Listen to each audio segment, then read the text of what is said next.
बहू, क्या अब तुम मुझसे 4 घरों का काम करवाना चाहती हो? अरे जल्दी कैसे आ गई, अभी तो शाम के 5 बजे हैं और सोमवार को तेरा व्रत भी होता है। तू हमेशा 6 बजे के बाद ही आती है।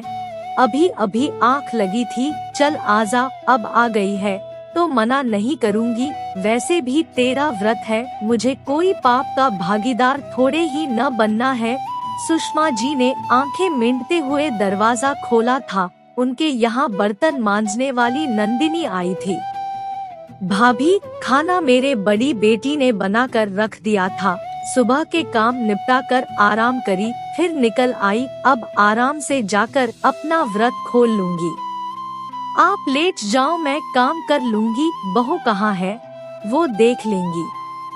अरे घुसी होंगी अपने कमरे में। गेट खोलने की जिम्मेदारी तो सास की है, उसे क्या है, कमरे के गेट लगा लेंगी, बाहर चाहे कुछ भी होता रहे।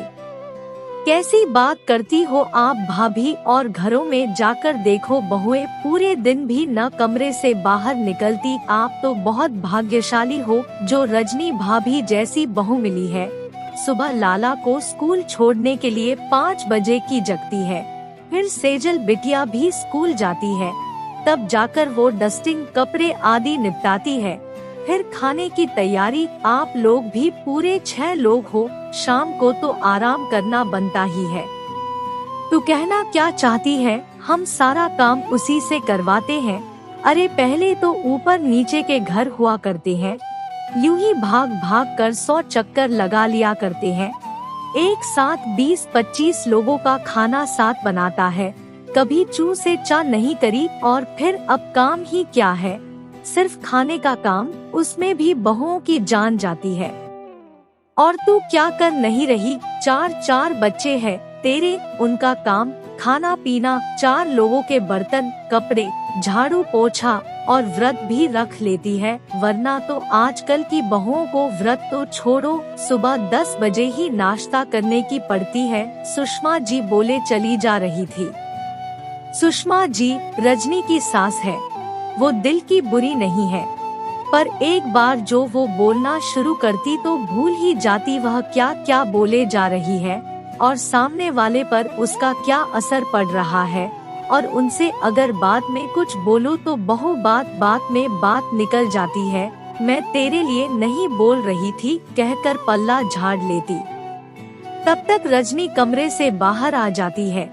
अरे नंदिनी दीदी, आप जल्दी आ गई। कोई बात नहीं, आप आराम से बर्तन कीजिए, मैं जब तक यहीं बैठी हूँ। 4 घर का काम भी खत्म कर आई, अपने घर जाकर आराम भी कर आई, और अब फिर से यहाँ आ गई। तारीफ करनी पड़ेगी। सुषमा जी एक बार फिर से शुरू हो जाती है। रजनी सुबह से वैसे ही बहुत परेशान थी, कमर में दर्द बहुत था, पर बच्चों के लिए माँ चाहे कितनी भी बीमार ही अपने सारे दुख दर्द भूल जाती है। वही रजनी के साथ भी था, पर सुषमा जी ने इतना सब कुछ सुना मानो गर्म तवे पर हथौड़ा मार दिया था। रजनी से चुप रहा नहीं गया और वह बोल ही पड़ी। माँ, एक बार जो गलती आपसे अपने बेटे के समय हो गई, अब आप अपने नाती के समय दोबारा मत दोहराना। लल्ला का ब्याह नंदिनी की बिटिया से करवा देंगे, पूरे दिन सुबह से लेकर काम भी कर लेंगी, और लगे हाथ 4-5 घरों के बर्तन कर कुछ पैसे भी जोड़ लेंगी। और रही बात इतने सारे घरों का काम करने और निपटाने की, तो आप भूल रही है, नंदिनी दीदी की सास इस उम्र में भी 5 घरों का खाना बना कर आ जाती है। दिमाग तो ठिकाने पर है। बहू, तू क्या अब मुझसे 4 घरों का खाना बनवाएंगी? माँ, मैं कुछ नहीं कह रही, आप एक बार खुद को पीछे ले जाकर देखे, आप क्या बोल रही थी? माँ, मेरी तुलना नंदिनी से करना आपको शोभा देता है? जब आप ही अपनी बहू की बुराई बाहर वालों के सामने करेंगी, तो क्या वो मेरी वो इज्जत कर पाएंगी?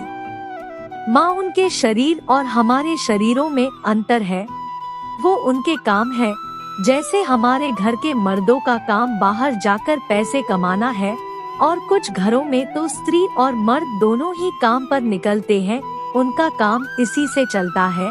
इसमें किसी की कैसे तुलना की जा सकती है।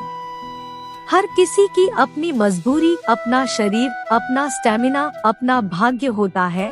मैंने ऐसे घर में जन्म लिया है कि मुझे ये सब आराम मिल रहे हैं, और उसकी वो मजबूरी है, मेहनत वो भी कर रही है और मेहनत हम भी कर रहे हैं।